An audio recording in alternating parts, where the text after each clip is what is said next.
Welcome back, everybody. I'm Jade Monkey, and we're back here in Rust. We're talking about the Rust Console Edition for the PlayStation 4, the Xbox, and the next generations. And again, apologies, I do sound a little under the weather. I think I'm getting better.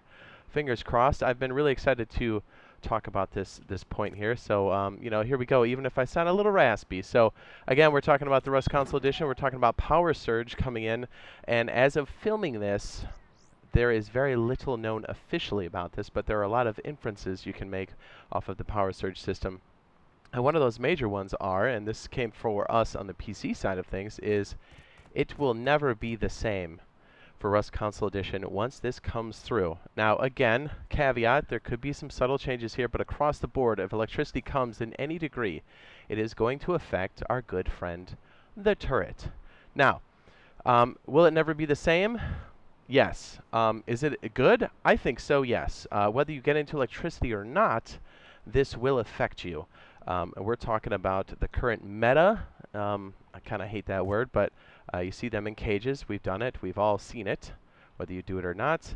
And turret spam. Now, turrets are an essential part of the game, yes, but yes, you can still spam them. Yes, you can still do crazy things with them, but it's going to cost you resources. What is that resource? Power. Now, again, this could come in many different doses. Again, on the PC, it came in as the turrets needed to be powered first.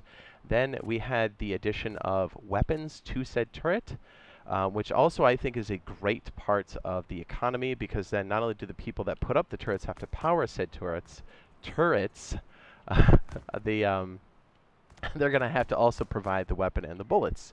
So that's huge. Again, this is all review for most people, but we know the first major update is going to be Power Surge, and they talk about the electricity system. Again, there could be many variations on this. We could see part of the electricity system, but at any rate, when this does come in its full implementation, whenever that is, the turrets are going to change, and it will change it for the better. So here we go. Okay, as you've seen all the sets here, if you've been following along on the channel. So again, one of the major changes is that we'll see turrets being powered. You can no longer just slap them down. They'll be unpowered as they sit there. And again, if we do get all of the changes, they will be hollow shells like this. You'll have to provide a weapon. And again, this could very well not be in our version when the Power Surge update comes out, but eventually this will be a thing.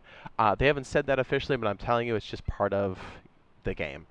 So look, before we had, what was it, AKs in there? Assault rifles, excuse me, officially. We can stick in SARS. You can stick in Pythons, which, by the way, I think are very OP. High five. I think that's kind of the defender of choice for us. You can even put an M249. Yes, it's as crazy as it sounds. Again, I won't cover too much of this. You can put on attachments. The attachments do not take durability damage, and they give the same buffs to the weapon. If this is coming in for us on the first implementation of Power Surge. Again, what does Shadowfrag say? Subject to change, very much. We'll have to wait for the official announcement, but we'll just kind of assume that you can swap out the weapons. I stuck in an AK, or I'm sorry, an assault rifle here, so you can see it, just so you know that's a thing. All right, so the main reason why I'm saying this, the main reason, is because turret meta will go from something like this in cages to something more like this. Notice how it powered on. Again, I forgot to put in a weapon in that one. But you see how it had to power on, and there's a little tail here. We have door controllers. So, yeah, big change. Roller doors, most likely. And here's another reason why these are going to change across the board. You will constantly need power. So how many times have you come across a base where there's a ton of these turrets and they're on all the time? Well, you can still do that here, but you have to really plan for it. If you're a big group, you have to really, really plan for it. Having electricians will be a thing. Again, I have colored wiring here to help illustrate what's going on. I am on the PC version, obviously, but who knows? Maybe we get the colored wired the first time. Maybe we don't. I have no idea, but this will help you kind of sort things out. So, just right away, out of the gate, if we're going to turn on a turret like so, it has to have a power source, a battery. There's 3 different types. You have the car battery, you have the medium battery, and then the large battery, but you need a source to collect said power. And again, these different batteries will have varying degrees of capacity.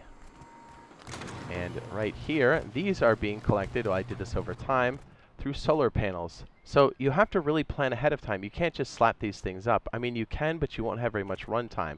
I cannot tell you how much this is going to change things, because yes, you can have turrets, but you have to plan how long you're going to run them.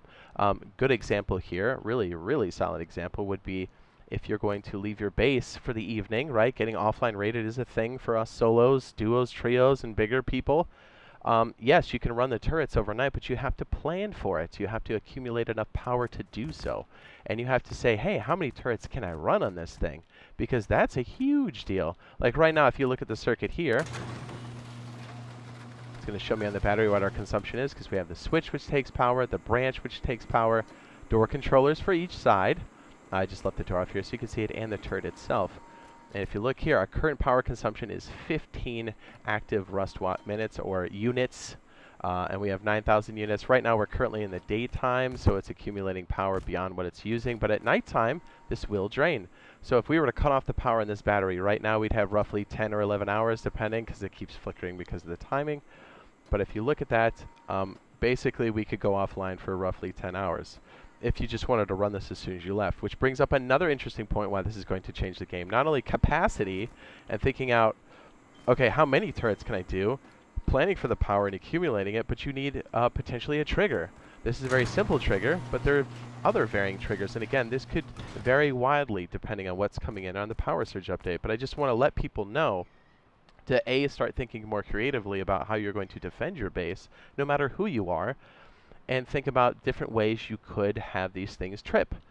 We have the switch, which you just saw. We have an HBHF sensor, which is a heartbeat footstep monitor.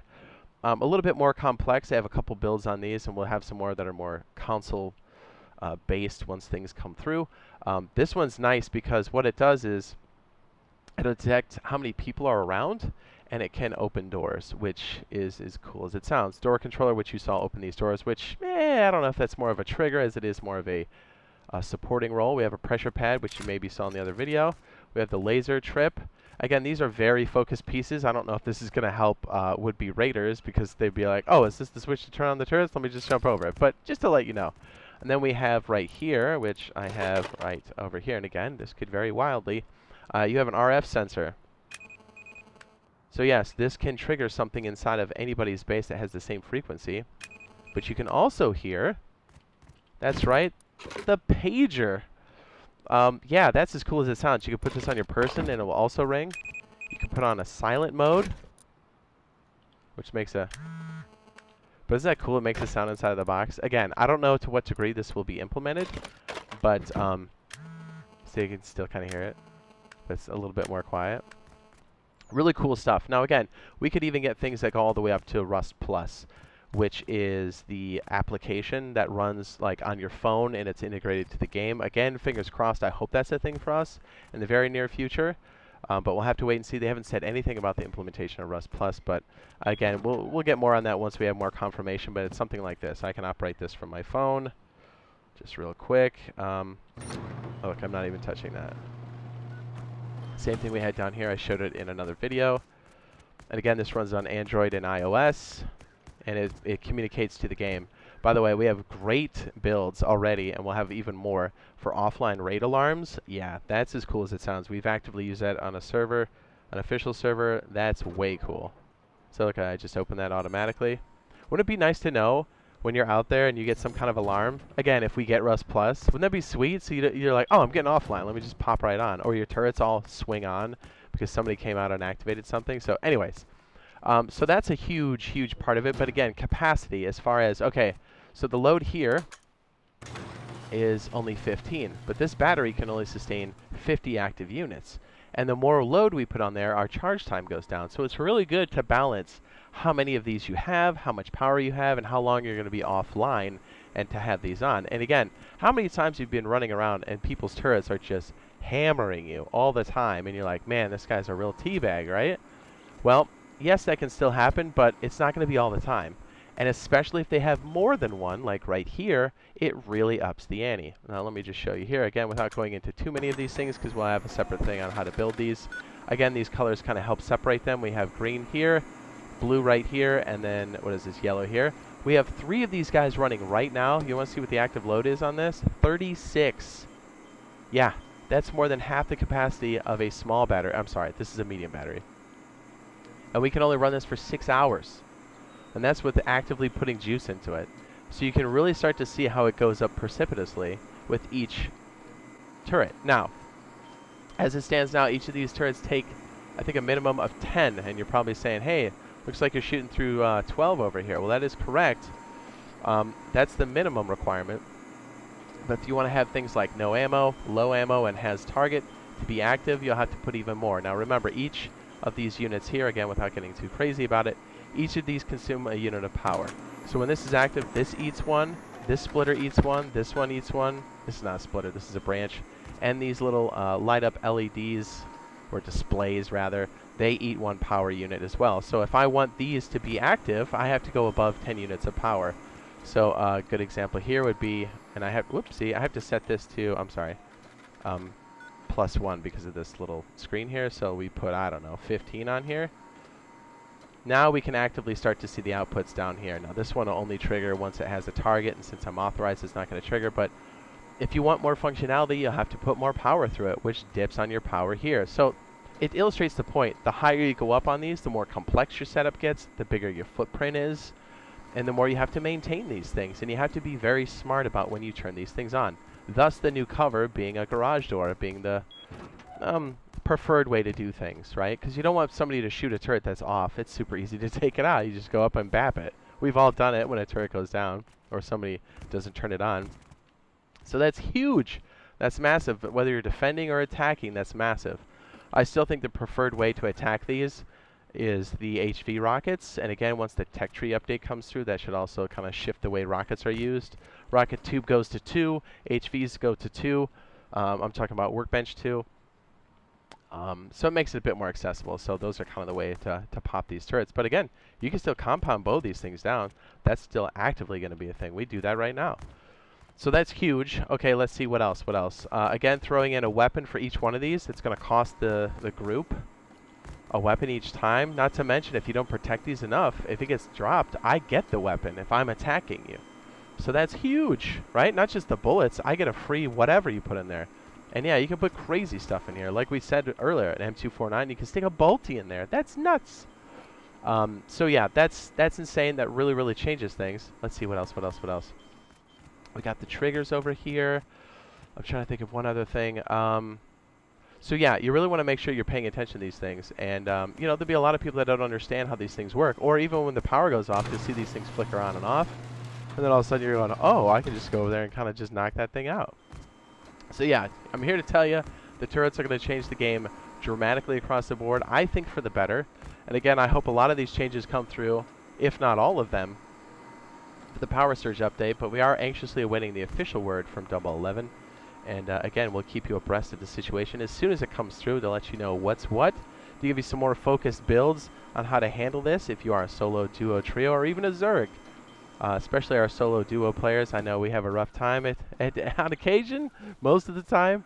So yeah, we'll keep you there. We'll keep you on top of the info. And if you found this useful and helpful, be sure to drop a like. And if you think this is something you'd like to watch in the future, be sure to drop a subscribe and turn on those notifications, so you can be updated as soon as we do a live stream or as soon as this information comes through the pipeline. So again, love ya, and we'll see you in the next video / live stream. Beep beep. I think the Python's gonna let me up. Yeah. See what I mean?